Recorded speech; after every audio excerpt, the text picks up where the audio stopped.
A gente vive hoje um momento que a gente pode chamar de era da informação. Então, a gente nunca teve tanto volume, tanta quantidade de informação, né? Se a gente for pensar uma pessoa que viveu lá no ano de 1900 e uma que nasceu no ano 2000. O volume de informação, né, da pessoa que nasceu no ano 2000 para frente é assim, enorme, é imensuravelmente maior, assim, é até difícil de contabilizar o tanto de informação que essa pessoa, né, teve e tem acesso todos os dias. Porém, gente, essa avalanche aí de informação, nem sempre ela significa assim, conhecimento, né? Porque a gente precisa saber analisar, saber interpretar, saber discernir toda essa informação que a gente recebe todos os dias, para a gente avaliar bem essa informação e fazer um bom uso dela. Né? A gente está assistindo aqui no Brasil uma discussão muito grande aí sobre as fake news. Vocês devem estar acompanhando aí, né, nas notícias, nos jornais. Né, um projeto de lei, né, em tramitação no Congresso, justamente tentando combater a desinformação. Mas é uma coisa muito difícil também, né, gente, ser colocada em prática, né? Talvez o melhor caminho seja a gente pensar realmente na educação, né, da população, para que a população também tenha mais senso crítico, tenha mais condições aí de avaliar esse enorme volume de informação que recebe, tá? Então, essa é uma primeira reflexão que eu gostaria de fazer para vocês. Ah, professora, mas o que que isso tem a ver com psicologia? O que que isso tem a ver com processos psicológicos básicos? Tem tudo a ver, tá? Para quem está chegando agora, viu, gente, essa disciplina é uma disciplina que vai examinar temas clássicos, né, da psicologia, como sensação, percepção, atenção, memória. A gente vai ver também funções mais complexas, como a inteligência, a emoção, a motivação, né? Vários temas aí que são super importantes dentro da área, né, do conhecimento psicológico. E a gente vai ver que isso tem implicações no nosso cotidiano, né? Por exemplo, vocês já se perguntaram, né? A gente tem que abrir a mente para a gente poder explorar esses temas.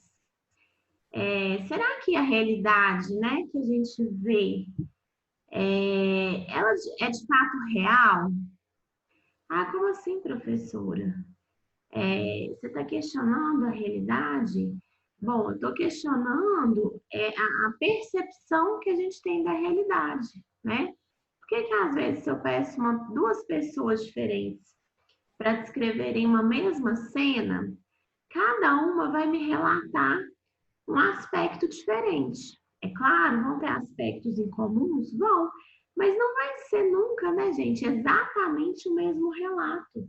Às vezes, para uma, ela vai memorizar e relatar alguns aspectos, né, que fazem mais sentido para ela, que marcaram mais ela, do que a outra, né? Então, mesmo a gente estando diante de uma mesma cena, duas pessoas diferentes, elas vão relatar e perceber essa cena, essa realidade, de formas completamente diferentes. Então, essa é uma das perguntas, né, que os psicólogos que estudam esses temas se fazem, né? Assim, o que é a realidade? Como que a gente percebe? Como que a gente tem acesso a essa realidade, né? E para isso, né, a gente vai se valer de uma metodologia, né?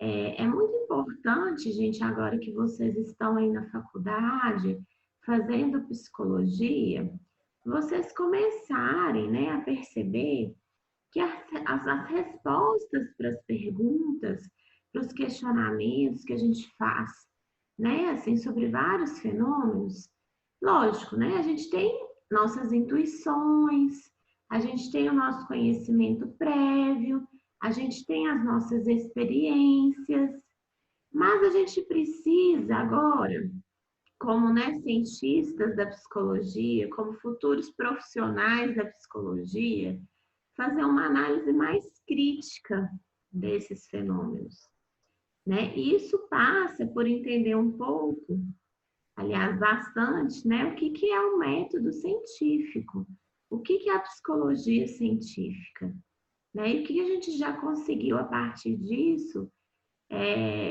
digamos assim, descobrir até então, né, explicar até então. E claro que tem muitas perguntas ainda para serem respondidas, né? Vou abrir aqui o PowerPoint que eu mandei para vocês, para a gente poder ir comentando a partir dele. Se alguém quiser fazer algum comentário, viu, gente? Sobre o que eu falei até agora, podem ficar à vontade.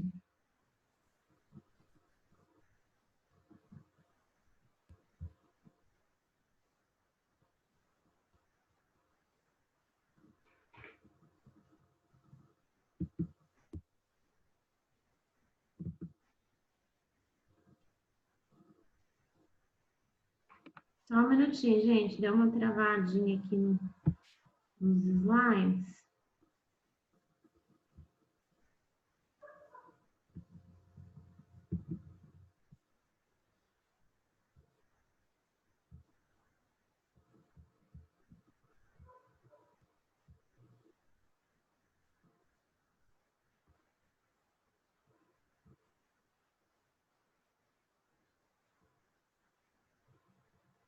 Vocês estão vendo os slides aí? Uhum. Tá funcionando aqui. Beleza. Sim. Então, vamos lá. Eu acho que eu nem falei meu nome, né, gente? Vamos começar, então. Estava esperando mais gente chegar para eu me apresentar. Professora, se apresente, por favor. Quem é você? Então, meu nome é Isabela. Eu já sou professora da FANS já faz algum tempo, acho que 3 anos, né? Eu já lecionei algumas disciplinas. Essa disciplina é a primeira vez que eu estou dando.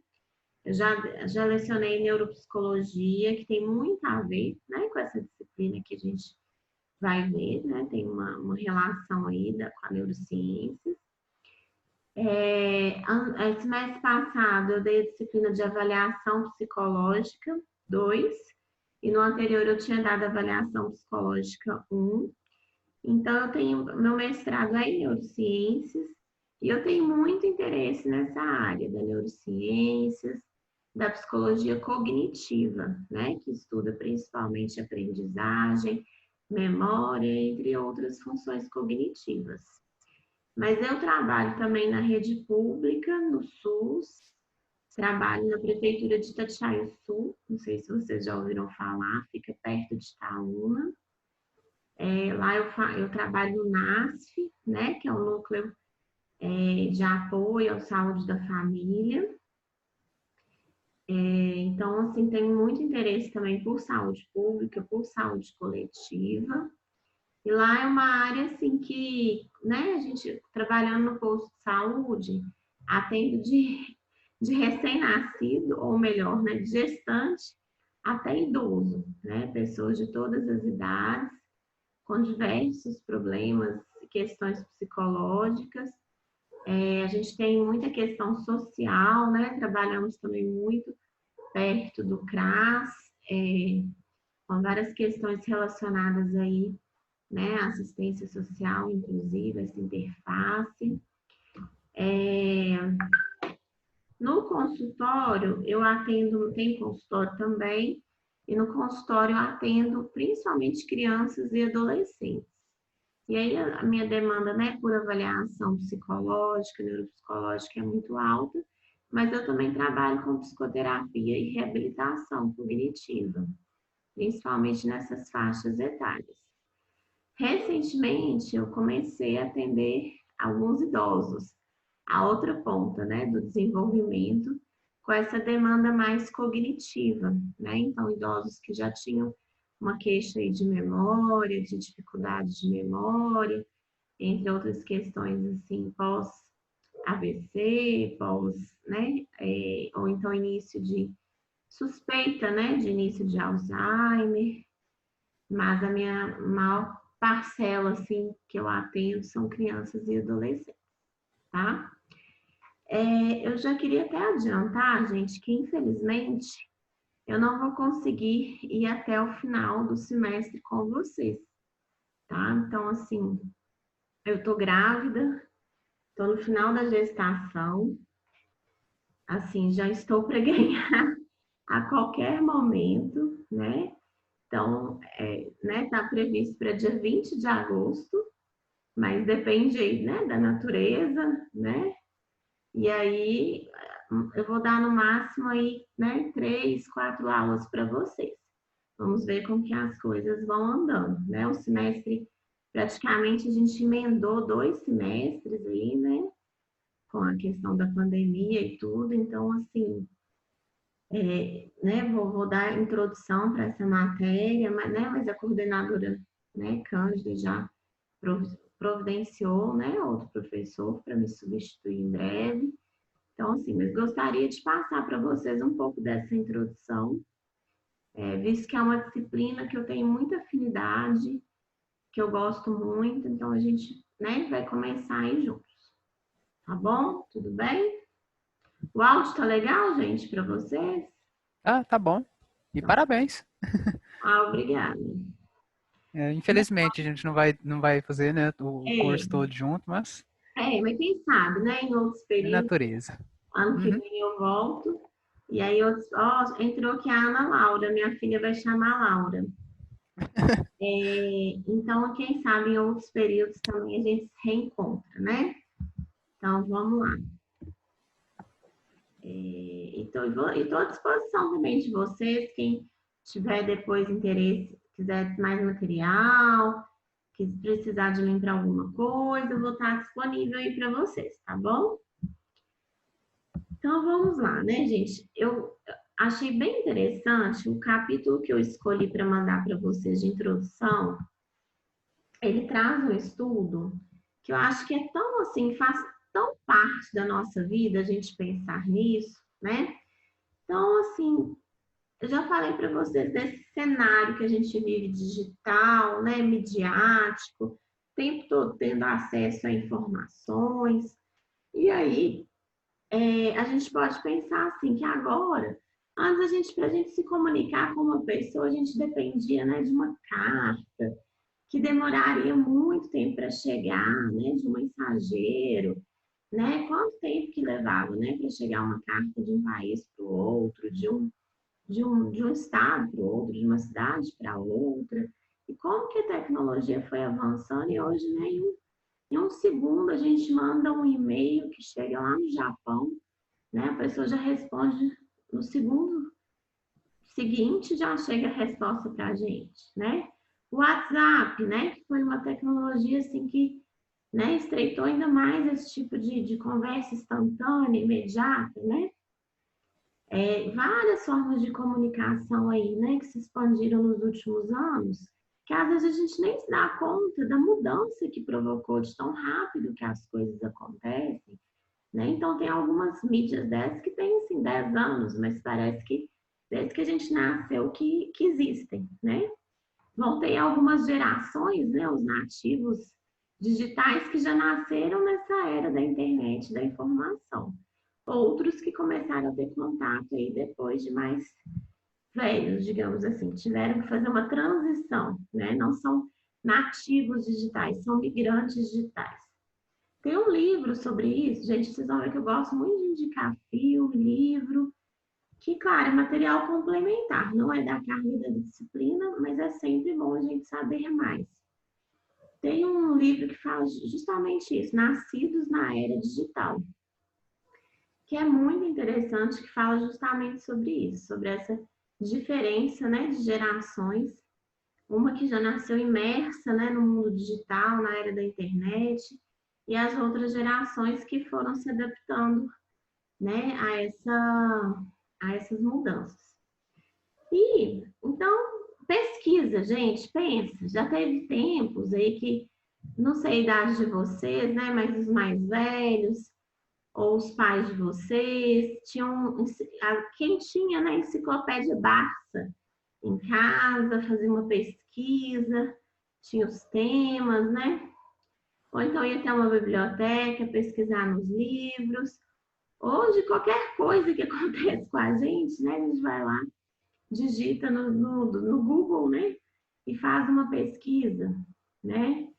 É muito rápido isso e a gente tem acesso a um volume de informações muito grande, né? Então, mudou muito a forma que a gente tem contato com o mundo, com as informações e principalmente com as pessoas, né? Porque toda essa tecnologia também permitiu aí, a gente fala hoje das redes sociais, a gente interagir mais com mais pessoas, independente da distância que elas estejam, né? Vocês já pararam para pensar, gente, nessa pandemia?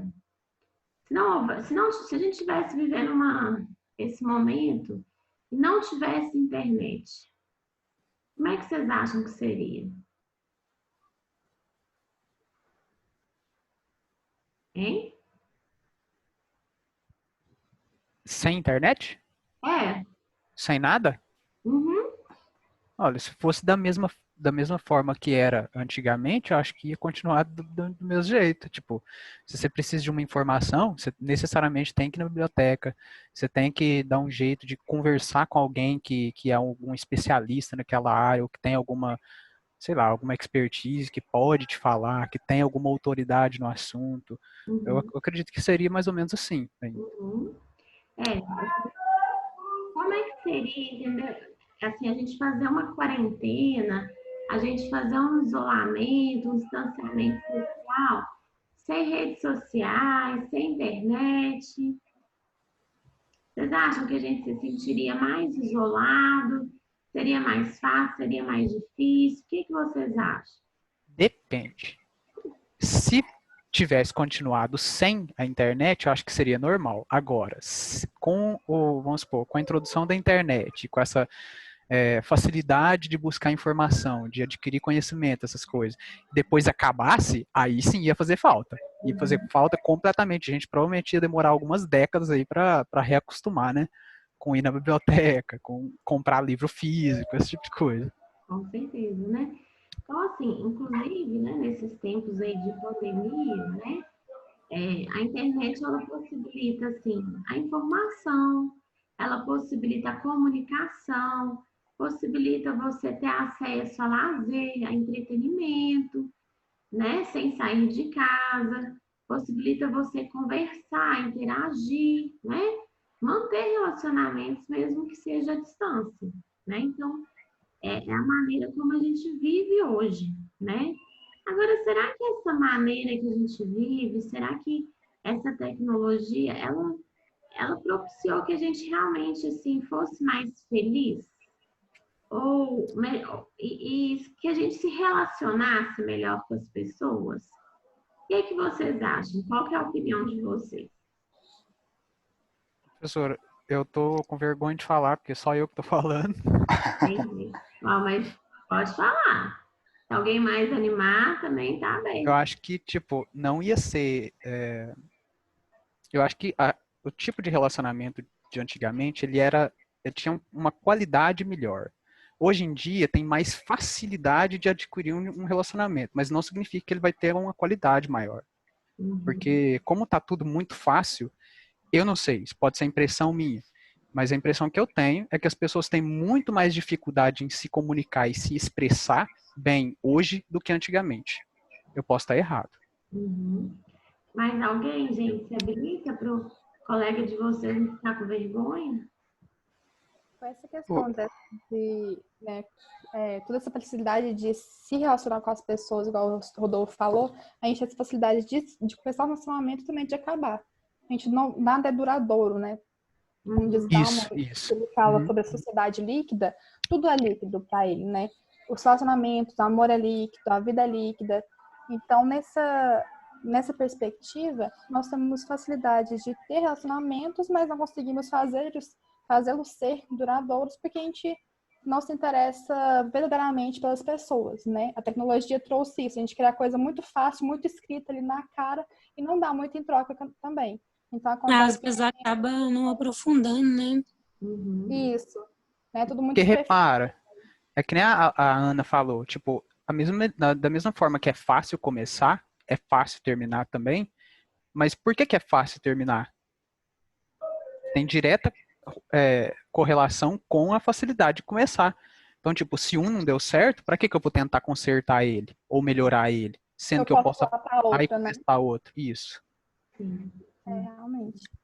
Acho que isso implica muito também na relação com a sociedade, né? O que a sociedade vende? O que a sociedade prega? Por exemplo, o Facebook. As pessoas todas têm que ser o quê? Feliz, têm que estar bem, têm que ser rica, têm que mostrar um lado bom, né? Então, acho que isso acaba implicando muito também.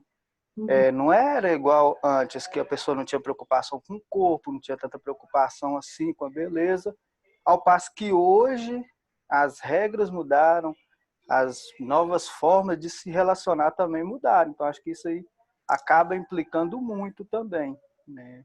E essa questão que o Rodolfo falou é interessante porque por que começa fácil? Você não olha no olho da pessoa, você não está ali enxergando ele, né? Porque para você falar um não pelo celular, pelo Facebook, é fácil, é tranquilo, mas e pessoalmente ali, olhando no olho, onde existia um sentimento, alguma coisa assim do tipo, eu vejo que é mais complicado.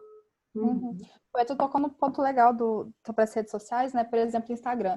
O Instagram vende vida perfeita, vende expectativa, e a gente vai nessa onda de querer vender isso também para as pessoas. A gente se depara com uma pessoa que não é perfeita, não é aquilo que ela vende no Instagram, e a gente não quer ela mais, porque ela não é aquilo, eu fui enganada, né? É como se a gente fosse um produto, vendemos de forma errada, vendemos enganosamente, a gente não quer mais aquele produto. Então, a gente acaba tendo isso também nos relacionamentos, tanto amizade, relacionamento amoroso, etc. Caramba, minha cabeça explodiu agora, hein? Mas Coruja aí. interessante, né? Várias opiniões, né? É lógico, gente, que a gente constrói essas opiniões baseadas na nossa vivência, baseadas nas nossas experiências, ou da experiência de amigos e conhecidos, né? E aí, gente, vamos imaginar que, então, vocês têm essa percepção aí, né, das redes sociais, da tecnologia, assim, que trouxe vantagens, mas também que trouxe problemas, né, trouxe novas formas de se relacionar. Vamos imaginar que vocês já, né, são psicólogos, são cientistas lá da psicologia e querem provar um pouco mais dessa hipótese aí, responder essa pergunta. Mas não tão baseado mais na vivência de vocês, mas procurando fazer algum experimento, alguma pesquisa. Gente, estou tentando colocar isso aqui na vertical, para ver se isso. Então, gente, olha, o Facebook hoje tem 1 bilhão de usuários, né? Então, vamos dizer assim, já ouviram aquela expressão, né, que você pode ter 1000 amigos, né, assim, no Facebook, né, no outra rede social e tal, né, assim, de uma certa forma, estão em rede, estão se relacionando de alguma forma, né? Vamos pensar, essas pessoas, elas estão mais... Nossa, gente, já foi meia hora de aula, eu tô boba. Parece, né? Eu olhei agora também. Já apareceu a vizinha aqui para mim de 10 minutos. Essas pessoas, então, se elas estão conectadas ali a 1 bilhão de pessoas, elas deixaram de ser tristes, solitárias, né? Elas se tornaram mais felizes graças à mídia social. Então, essas foram algumas das perguntas que alguns psicólogos se fizeram, né? Se fazem, né? Porque isso é um tema da atualidade que ainda está sendo estudado, investigado. E aí, para responder essas perguntas, eles montaram um, né, experimento, uma pesquisa, né? Nesse caso, uma pesquisa. Então, essa pesquisa de 2013, feita lá nos Estados Unidos, e eles fizeram um estudo da seguinte forma, né? Eles enviavam mensagens para os participantes do estudo, né, mais ou menos umas 5 vezes por dia, durante 2 semanas. Então, aqui vocês estão vendo o método, né, gente? Como que a pesquisa foi feita. Então, uma frequência de 5 vezes durante 2 semanas. E nessas mensagens, o que eles perguntavam? Eles perguntavam, basicamente, o quanto que aquelas pessoas tinham usado, né, o Facebook, tinham acessado o Facebook, e o sentimento delas, né, como que elas estavam se sentindo, né? Então, eles, de alguma forma, eles mensuraram essas duas variáveis, né? Frequência de uso, né, da rede social Facebook e estado de bem-estar, né? Se a pessoa estava bem, satisfeita, feliz, ou insatisfeita, triste, infeliz, enfim, né? E aí, qual foi o resultado? Qual foi, né, o resultado dessa pesquisa, as conclusões que esses cientistas desse estudo chegaram? Que, na verdade, quanto mais os participantes tinham usado o Facebook, pior se sentiam na próxima vez em que a pergunta era feita. Então, não só havia uma relação, né, entre, né, o uso da rede e o mal-estar, quanto, assim, havia até uma proporcionalidade, né? Quanto mais usava, pior ficava. Né? Então, olha que interessante esse achado, né? Professora, vamos Sim. supor, o próprio questionamento em si, quando ele é feito, né, direcionado aos usuários, ele não pode ser, tipo, um fator de culpabilidade que vai fazer as pessoas se sentirem culpadas ou se sentirem mal? Tipo, se não tivesse ninguém perguntando a elas como que elas estavam se sentindo depois de ter usado, será que será que elas iam se sentir tão mal assim? Toda vez que a gente faz uma pesquisa, que a gente faz um estudo, a gente já está, vamos dizer assim, tendo algum tipo de viés, né? Algum tipo de, né? Se eu tenho, vamos dizer assim, tem um grupo. Esse grupo ele está sendo observado, ele sabe que ele está sendo observado. Então, de alguma forma, aquilo pode mudar o comportamento do grupo, por saber que está sendo observado, né? Uhum. Talvez as pessoas, por exemplo, não se davam conta muito do estado emocional delas, né? Certo. Participar desse estudo levou elas a prestar mais atenção nesse estado emocional, por exemplo, né? Entendi. Pode ser uma crítica, assim, né, uma ponderação que a gente faz sobre os resultados do estudo no sentido de criticá-lo ou de dizer que ele tem limites, né? Para a gente generalizar, porque é possível, né? Que aconteça isso sim, né? Mas é por isso que a gente tem que pensar sempre como que esse estudo foi feito, né? O mais interessante, seria interessante a gente saber exatamente como que isso foi mensurado, né? Como que esse grupo foi escolhido, né? Eu sei que são basicamente universitários que foram entrevistados. Então, a gente não pode generalizar, não é todos os grupos que se sentem assim. Esse grupo, né, de universitários, jovens, apresentou esse resultado, tá? Certo. Ai, gente, por que deu uma desenhadinha? E quanto mais os participantes tinham usado o site ao longo das 2 semanas, menos satisfeitos se sentiam. Mas olha que interessante. Nesse estudo, também aqui não fala o número de participantes. Depois a gente pode dar uma examinada melhor. Mas olha, ele já achou assim, uma correlação, né? Bem assim, quanto mais usa, pior se sente, né? Então, é um indicador aí, né? Mas você tem razão. Quando a gente vê um estudo, a gente tem que avaliar muita coisa. Por exemplo, por que a gente chegou a essa conclusão? Mas a gente conseguiu responder por que eles se sentiam menos felizes? Não, os dados não permitem a gente inferir isso não, né? Provavelmente esse ia ser o próximo passo da pesquisa, né? O que levava? Vocês colocaram várias coisas que são possíveis.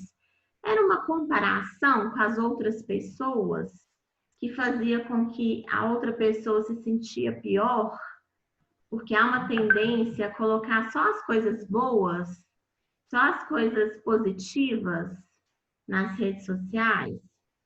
É uma possibilidade, né?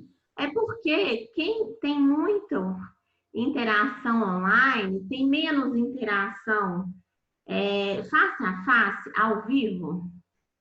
Poderia ser outra linha aí da pesquisa, né? De desdobramento, da gente investigar se, né, as relações ao vivo, as relações, digamos assim, presenciais, se elas são mais, se elas satisfazem melhor as nossas necessidades sociais, né? Se elas são mais gratificantes do que as relações somente online, né? É porque muitas pessoas olham para o site de uma maneira quase que automática.